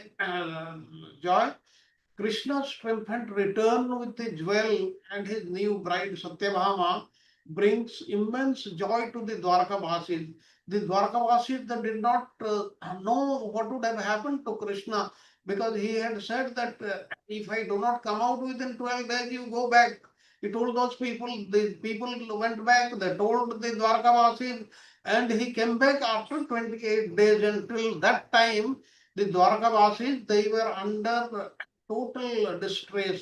And when he came with Satyabhama, and everybody was very, very happy. And this moment underscores Krishna's role as a protector and a source of happiness, reinforcing the importance of faith in divine intervention. Now, why Krishna did all this? Because he was being defamed by Satrajit and he wanted to clear that doubt. And with that, what happened? He came back with Satyabhama, and this gladdened the Dwarkavasis. That's why here reinforcing the importance of faith. The Dwarkavasis had complete faith on the Supreme Lord, Lord Krishna. There is no doubt about it. And what we have to learn, we have to have faith on the Supreme Lord. Because of our faith, we are dwindling in the path of devotional service. Now, okay, very short story I'll tell you about this faith. What happened once Shiva and Parvati, they were in Haridwar, roaming around there. They saw a lot of people taking bath in the Ganges and coming out. And Parvati, she remarked that because these people are taking bath in the Ganges and coming out, that means they are totally sin free, they are free from all sins. Now, hearing this, Lord Shiva, he laughed. He said, "You are thinking like that, but it is not so." Why? Then he enacted a Leela. What he did, he became an old man, and it had rained at that time. There was a puddle of water. He fell down there, and Parvati, she became a old lady and standing there, and a lot of people are coming, passing that way. And then Parvati told them, each one of them, my husband has fallen down. I am not able to help him to get up. Please help. And when someone came, then the Parvati would tell him, "Don't touch my husband. If you are sinless, then only touch. Otherwise, you will be totally destroyed here only." Now, like this, hundreds of people came and went, and they dare not touch the Lord Shiva, who was lying down down below, because they thought we have taken bath in the Ganges, but some sin would have remained. How can we take a chance? Then at the end, one person came, and when Parvati told her this thing, she said, "Don't you know that when one takes bath in the Ganges, he is free from the sins? I am free from all sins and I can touch him." Then once she said this, then Lord Shiva and Parvati, they came in their original forms and gave darshan to that devotee. This is what is about faith. We also do not have faith many a times, even though we say in words that we have great faith. But since we lack faith, we do not progress in the devotional service. Then we go to the next point. This moment underscores Krishna's role as a protector. Krishna protects everybody and he brings happiness to everybody. And Krishna's return alongside Satyabhama symbolizes the restoration of order and harmony. Order and harmony in the society that was being lost when the Supreme Lord was being thought as the thief. Everybody, rather Satrajit, he had spread the rumor that Krishna had stolen. Now this mirrors philosophical themes of redemption, wherein the divine intervenes to usher the joy and resolution after periods of chaos. After chaos, the Lord does something which then restores the thing. And it also reflects the cynical nature of life, suggesting that even loss can pave the way for greater fulfillment. And this theme reinforces the notion that faith and devotion can lead to renewal and abundance. We should remember the role of faith in everything. In devotional service, the faith is everything.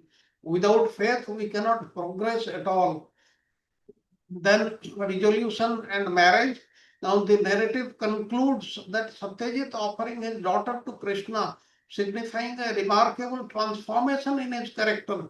He was inimical to Krishna, he was defaming Krishna, but at the end, when he got the jewel and heard all the complete story from Krishna, he was totally convinced that what he had done, that was he should not have done that. And this was a transformation of his character, and his repentance and subsequent actions reflect themes of redemption and the significance of allying oneself with the divine will. We should align ourselves with the divine will. We should not go against it. We should not fight against it. If we fight, then we'll also invite misfortune. Now, the philosophical significance, the marriage of Krishna and Satyabhama signified the culmination of spiritual and material union. Spiritual is Krishna himself, and the material, all these stories what we heard. And it illustrates the philosophical concept of dharma, where fulfilling one's responsibilities and duties leads to harmony. That means we should be very, very careful to discharge our responsibilities in whichever state we are in, and we should discharge our duties. That is very, very important. Then the Lord will be very, very merciful to us.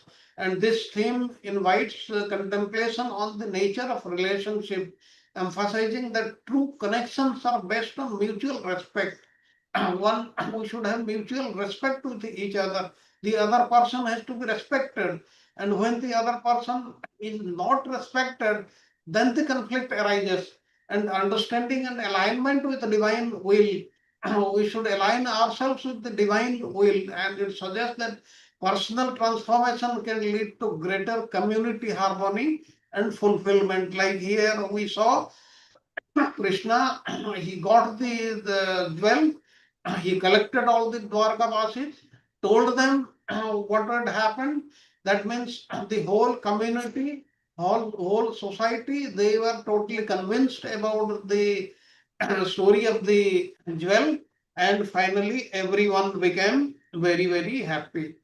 Now we'll see the 5 instructive lessons to be learned here in this story. The first one is demigod worship in exchange of devotees is always attractive and tempting. Now, why some people they worship the demigods? Because they'll get the benefits very quickly. If you worship Krishna, then you will get the results very late. Like some time back, I have got a neighbor who comes to me. He is much older than me. He once told me, "You are a very dangerous person." I said, "Why?" He said, "Because you are worshipping Krishna, and Krishna is the most dangerous. He won't leave anybody, and he doesn't give anybody so easily also." And this is what is the actual thing. Satyajit worshipped the sun god because the Syamantaka jewel could produce an amazing quantity of gold on a daily basis. That we knew, about 78 kgs of gold every day. This means what? The vast domination of Dwarka, and Sri Krishna was in the center. And since he was the acknowledged and the life of Dwarka, Krishna was also known as Dwarkadish. Now he is the supreme personality of Godhead, and the detail behind the otherwise abstract feature of God. And the people of Dwarka, they loved him purely, and they were pretty sure that he was the Supreme Lord himself. And they nevertheless thought of Krishna as their the most important person in their lives. And yet demigod worship is always attractive. There was another king within the Dwarka that we knew, heard about Satyajit and Satyajit's story. And even in a place where Krishna was presiding over as the protector, there was interest in demigod worship. The Syamantaka jewel could produce an amazing quantity of gold, as we saw, And gold is a material element after all, and not really different from temporary body that must be given up at some point of time. Still, the allure of material life remains. It is so powerful that it can quickly take a person away from the righteous path. We should be very, very careful about this. But devotees, they also worship the demigod, but that is for the well-being of the Supreme Lord. Like here we saw when Krishna did not come back till 21 or 28 days, then the Dwarkavasis, they were they were worshipping goddess Durga, and it was because of that. If it is for the purpose of the Supreme Lord, it is all right. Now it is easy to turn away from the Supreme Personality of Godhead, Krishna. Satrajit established a temple. What was the focus of worship? The Shamantaka jewel, of course. Gold had taken hold of Satrajit's intelligence, which was the cause of all his misfortunes that ensued. It is easy to turn away from God. Satrajit established the temple and did this. Actually, he was worshipping for gold only, and simply worshipping the king of Dwarka would have proved to be much valuable for Satrajit. A person worships God and gets rid of impurities instead of feverishly pursuing after money, fame, wealth. It would not be better to have, one would not have peace and calm life without any desire for such things that causes trouble. And gold had taken hold of Satrajit's intelligence. Then the third point is material amenities do not lead to lasting happiness. Kama or lust turn into krodha or wrath is the all-devouring enemy of the world, as confirmed by Lord Krishna in Bhagavad Gita, that we have seen many times. Material amenities do not lead to any happiness. What if you were promised to have all your needs taken care of, no requirement to work, food, clothing, shelter, everything necessary is in abundant supply in this material world, and we should have faith on the Supreme Lord. And regarding the what is given, the references from the Bhagavad Gita, I am not going through them. Now the next point is excessive material wealth that exceeds one's basic needs to keep the body and soul together ultimately leads to material miseries, as proved in the Shamantaka jewel story. Now he was getting 78 kgs of gold. This is much more than what is generally needed to keep the body and soul together. And this should have been used for the whole society. That's why it should have been given to the king. And that's why the Krishna wanted to do what Satrajit, he did not follow that. The Shamantaka jewel was the beginning of trouble. And for so many people, Satrajit's brother got killed. And when Satrajit's brother did not return, the whole story we have seen. Thus, we should be very, very careful about all the things. We should keep the wealth or things which are just required for us.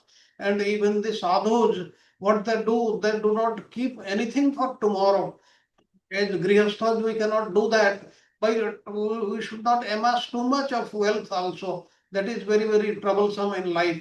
And no one's reputation is safe in this world. In the story, we see that even the character of the Lord Krishna was troubled, doubted for a brief period. The material world is such that jealousy, envy, and insecurity of emotion takes away the intelligence of even the wisest men. That's why we should be very careful. Even Goswami Tulsidas references the Shamantaka jewel in his Dohavali. The poet says that no one's reputation is safe in this world. Even Sita and Krishna were defamed. And like this, we know so many stories. Okay, go to the next slide. The story of the Shamantaka Jewel is a very rich narrative exploring profound themes of reputation, greed, and the dynamics of divine relationships. Krishna's character emerges vividly through the trials he faced, investigated by Satyajit's refusal to heed his earnest request for the Chamantaka jewel. This we saw. Overall, this narrative encapsulates profound philosophical teachings about devotion and repercussions of actions and the significance of recognizing the divine in our everyday life. It serves as a poignant reminder of the intricacies of human character and the ultimate victory of the divine grace. Lord will be the winner at the end. His will be the winner, and we cannot win just like that by circulating false stories. The story of philosophical implications resonate in its lessons regarding the ephemeral nature of reputation. Reputation is short-lived. The perils of greed, if one is greedy, that will bring misfortune. The transformative power of recognition, if we remember, if we recognize the Supreme Lord, then one will have a joyful life, and the necessity of aligning with the divine will. The story of the Samantaka well, Samantaka jewel is not yet concluded. In chapter 57, the suspense thriller is continued with further twists and turns because of the murder of Satyajit himself due to excessive greed and conspiracy that involved even Krishna's closest associates, such as Akrura and Kritavarma. We'll see them in detail in the next slide. But what about Akrura and Kritavarma? Akrura, as you know, he attained salvation by offering prayers to the Supreme Lord as given by Rupa Goswami in Bhakti Rasamrita Sindhu. And who was Kritavarma? Kritavarma was the commander of the Narayani Sena, which fought from Duryodhana's side, consisting of the Aviraj, Andhakaj, Vrishnis, the Satvatas. And they were such great devotees of the Supreme Lord. But what happened at the end? They were very much against the Supreme Lord. And this is what is this story? Let us see. Okay. We have come to the end of today's class. I'll just stop sharing. Now the session is open for question and answers. Now the very interesting story is left for tomorrow also. There we'll see what happened to Satyajit and thereafter what happens. Hare Krishna, Prabhuji. Hare Krishna. The story is explained very nicely, and very nice PPT had been made by Charubai. My question is that it is said about Samantak money that if you have this jewel, then there may be no calamities, untimely death. But when Prasen was wearing this in his neck, he was killed by lion. And Satyajit also was killed when he was having with him this money, these jewels. Okay, this as we discussed, what Charuprabhuji gave one point, it had great sparkling, and the lion would have been attracted because of that, and Jambavan also would have been attracted because of that, and the other regions could be this had to happen this way only because this is the Leela of the Supreme Lord. And the third thing is because Satyajit had refused the jewel to give it to Ugrasena, that means the complete whole misfortune started from that point, and the first person, the first victim was Prasena or Prasenjit, and tomorrow's story we will see the second person will be Satyajit only. So these are some of the reasons why the misfortune took place. Thank you, Prabhuji. This story teaches us a lesson that much greediness brings all these. Yes, all material things, whatever you may name, they ultimately lead to misery only. That's why what the Shastras teach us, we should have them what is required as much as required, not excess of that. If somebody has got excess of that, that is what Rupa Goswami says, that is theft only. Theft only. Yes, Prabhuji. Because the Lord has already planned how much should be with us. If we want to amass more than that, we become thieves. Yes, Prabhuji. Thank you, Prabhuji. Hare Krishna, Prabhuji. Dandavat pranam. Hare Krishna. Wonderful story प्रभु जी, so many takeaways, हमें बहुत सीखना है इसमें से।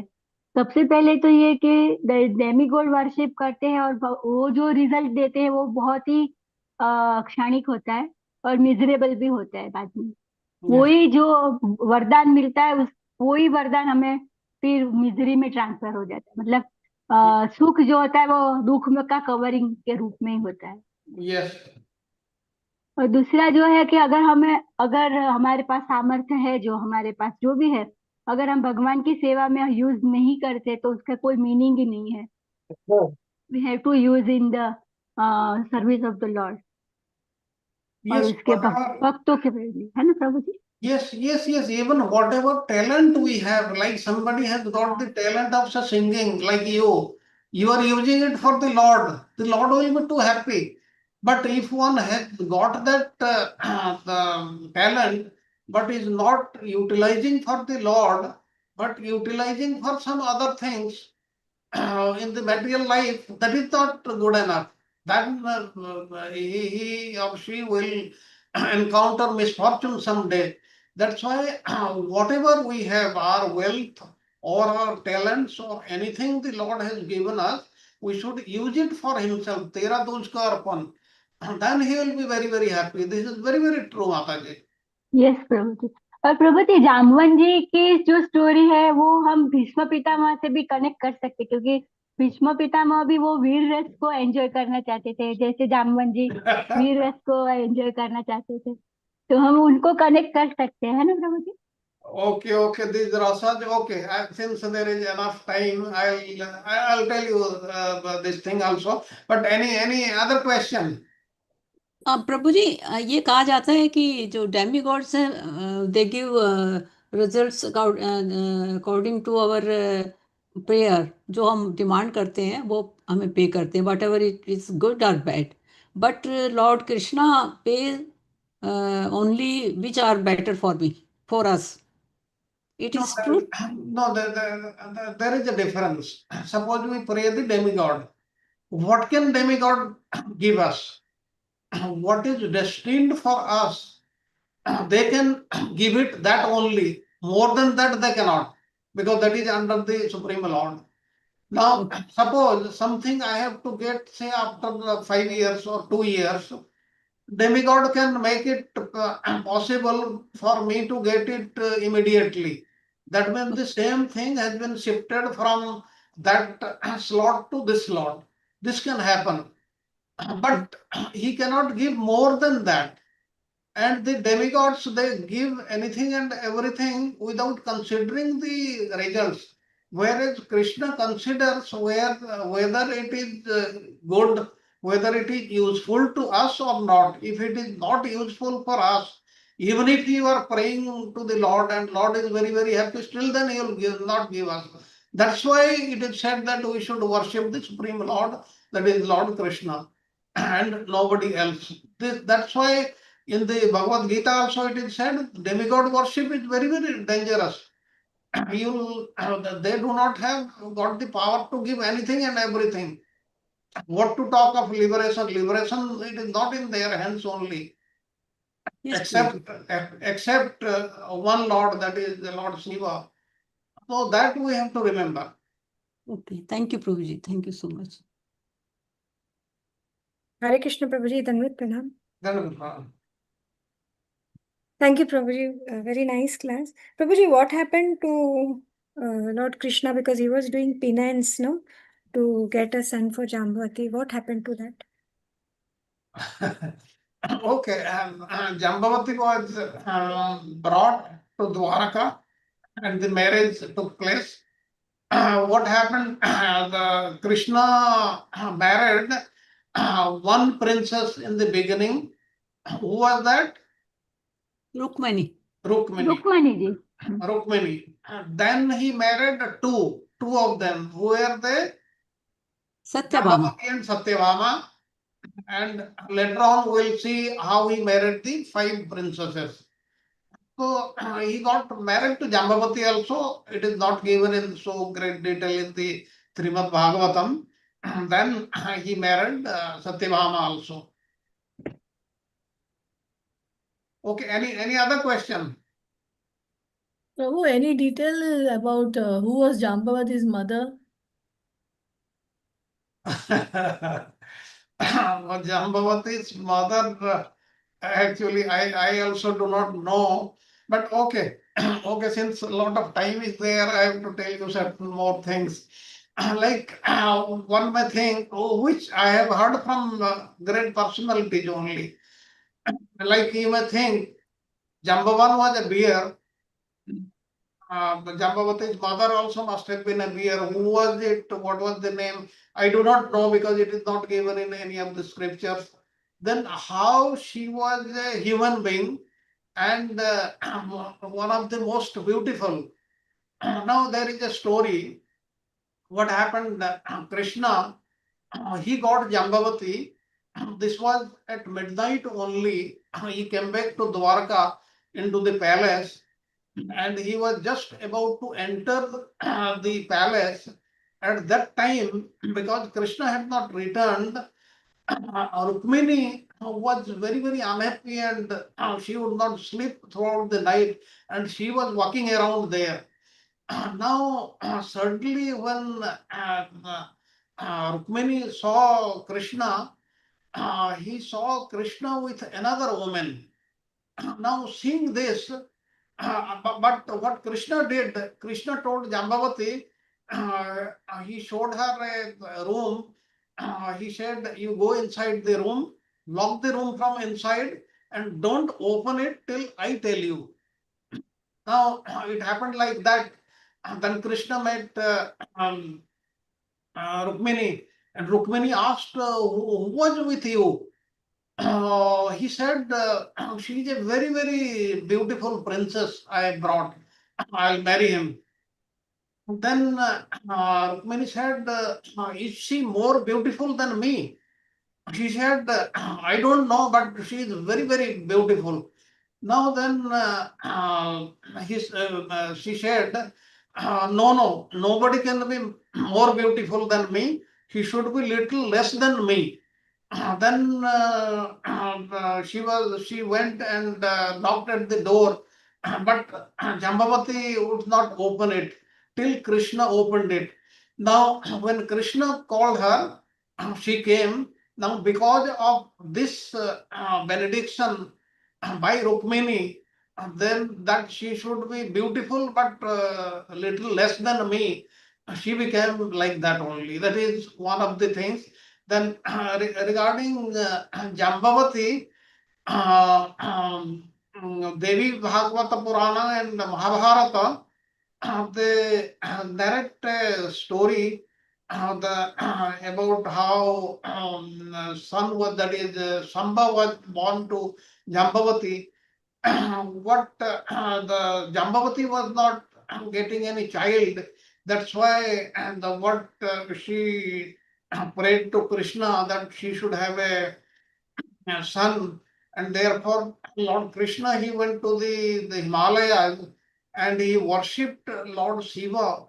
And in the third month, for 3 months, in the third month, Krishna was standing on his toes without even eating. And Lord Shiva got very much pleased with the austerities and appeared before Lord Krishna and he benedicted that Jambavati will have a son like him. Now, regarding Raksha Mataji was asking about the various rasas, about that. I'll just talk about that in a little time. As you know, there are total of 12 rasas, 5 primary, 7 secondary. Primary Santa. In Santa Rasa, you know, initially the Kumara, son of Sanatana, Sanandana, son of Kumara, Sukadeva Goswami, Narada Muni, before he becoming a devotee, and Vyasadeva, Atri Muni, all these, they are in Santa Rasa. Dasya Rasa, Hanuman, Uddhava, Daruka, and Jai Vijay, Garuda, Yamaraj, the Vishnu Duta, Suta Goswami, Akrura, all these people. Sakhya Rasa, Arjuna, Bhima, Draupadi, Subala, Vasudhama, Stoka Krishna, like this, all these people. Vatsalya, Nanda Maharaj, Yashoda, Devaki, Vasudeva, Ugrasena, like all these people, they are in that. Madhurya Rasa, headed by Radharani, Lalita Vishakha, and all these, even the queens of Dwarka, and others also like Kubja. And now we will talk about the secondary rasas a little in detail. Like this, first is the Veera rasa, heroism. Now please remember, we were talking about Bhismadev and Jambavan. Now we'll see the difference. Now Bhismadev, at the beginning of the battle, he was in this rasa, that is the Veera rasa, because he was Krishna's warrior opponent in Kurukshetra. And who was in Veera rasa? Arjuna, Maharaj Pruthu, and Jambavan also, even though he fought with Krishna for the Samantaka as well, but at the end he realized, otherwise he would have been in which the rasa? Rodra rasa. As we said, as I explained, the difference between the Rodra rasa and Veera rasa. In Rodra rasa, one becomes angry, the eyes become red, like this, like the Bhisma. At the end, when Krishna was coming with the wheel of a chariot, Krishna was angry, the Bhisma was angry at Krishna. And then the other who are in the Rodra rasa, they are Sisupala, Dantabakra, Jarasandha, like this. And the other rasas I am not covering.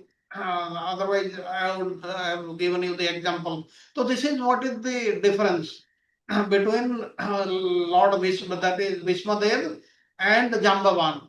They are both great devotees, the unparalleled devotees. There is no doubt about it. So, any other question? प्रभु प्रभु जी जी सत्राजित जो था वो कहाँ का राजा था, मतलब द्वारका का ही था राजा? The Satrajit was staying in Dwarka only.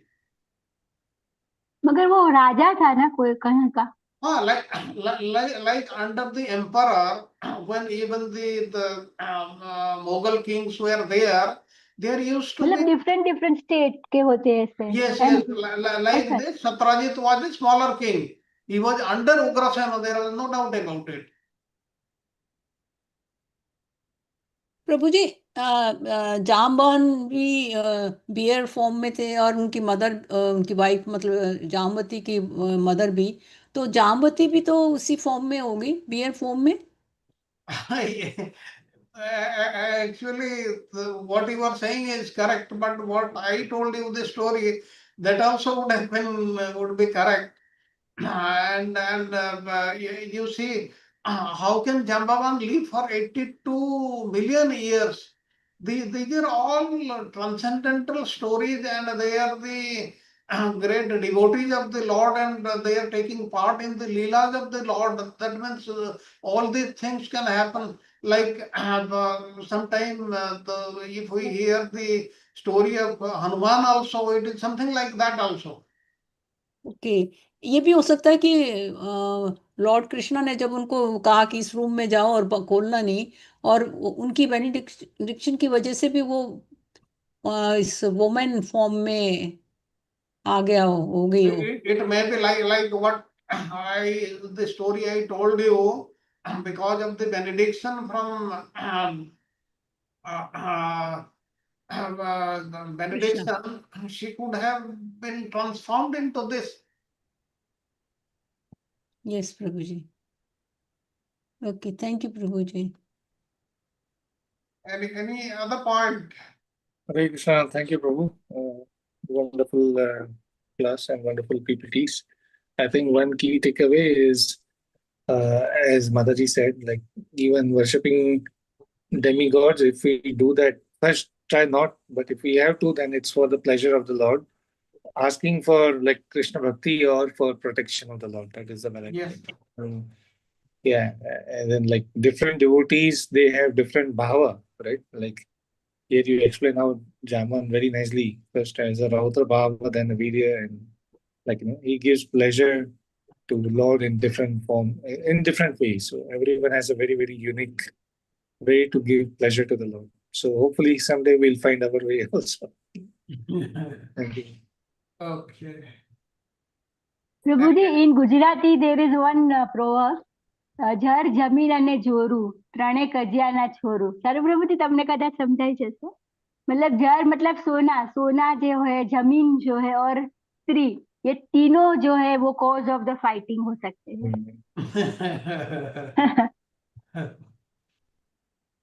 Like in the first canto of Srimad Bhagavatam, we know what about gold. Gold also, wherever gold is there, Kali will be there. Will be there, yes. Yes, Prabhuji. Yes, very true. That means trouble will be there. That's why we should not have too much of gold in our possession also. मतलब प्रभु जी, धर्म से किया हुआ अर्थ और धर्म से किया हुआ काम वो दोनों अलाउड है, मगर उसके विपरीत जो है वो गलत है ना प्रभु जी? Yes. There is no doubt about it. Like what we generally believe, when we offer the prasad, offer the food to the Lord, then it becomes prasad, then we take it, and that is the personification of the Supreme Lord. But here one should be very, very careful that prasad which you are eating, suppose somebody else is offering, one should be very sure that the earning with which he is preparing this food, that should be in the correct way. Like I'll give you example. Suppose one has got a business of liquor and he is earning lot of profits, and he is feeding lot of people. That does not mean those people will get benefited. They will not get benefited.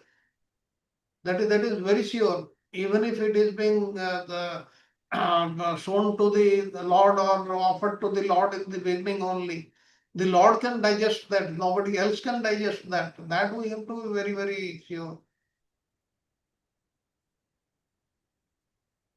Only prasad taken from ISKCON temple is pure, good. क्योंकि वो जपा करते हैं तो Yes, from temple it is all right. There is no doubt about it. But any other, suppose accepting food from somebody else, you have to be, you have to think it in these terms. If the money he is getting through illegal means or other means, then what is fair? Then it won't do any good, even if he has offered it to the Lord. Okay. प्रभु जी, जो भगवान के साथ barter system करते हैं ना, अगर मैं इतना कमाऊंगा तो मैं आपको इतना पोर्शन दूंगा, वो जो करते हैं ना, that has वो also गलत meaning. है ना? That has वो no गलत है. meaning.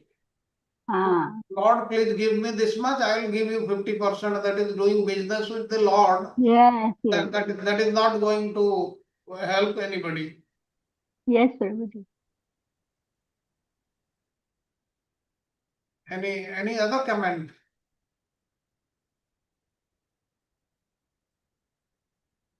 Any other question or comments or anything? Okay, if not, then I'll request Charu Prabhuji to say something if you want to. Prabhuji, you covered quite a bit. Thank you so much. Thank you.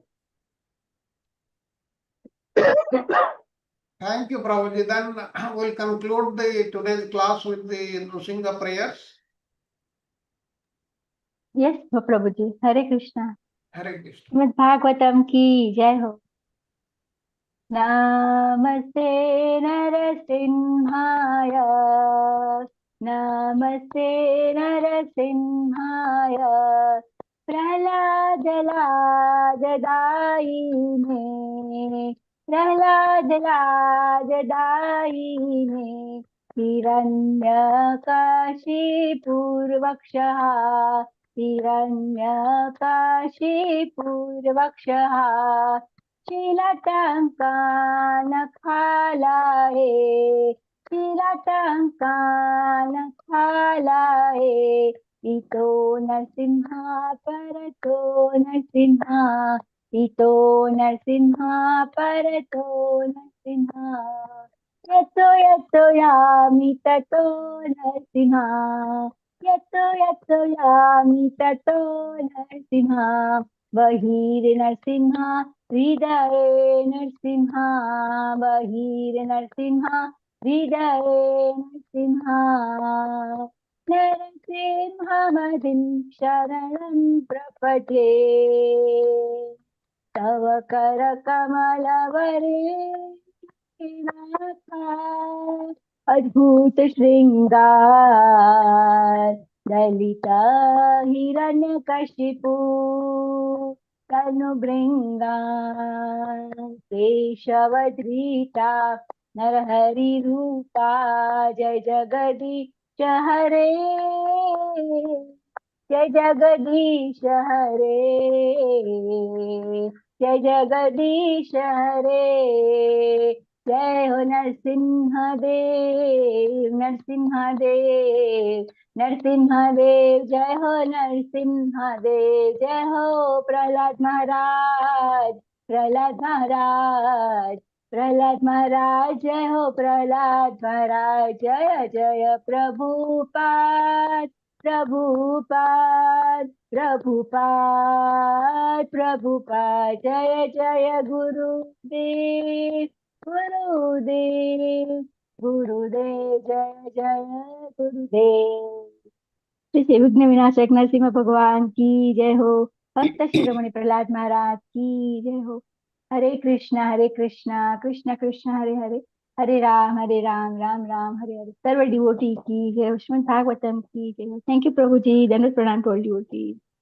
Thank you, Mataji. Thank you very much. All glories to the assembled devotees. Then we'll meet tomorrow for the next lesson, that is lesson 94. Thank you प्रभु जी। चारू प्रभु जी, take care. Krishna हरे Charu Bhai. Krishna, धन्यवाद प्रणाम। Hare Krishna Prabhuji. And Hare pranam to Krishna. all. Thank you very much. Thank you, Raghu. Pranam Prabhuji. Hari Bol, Hare Krishna.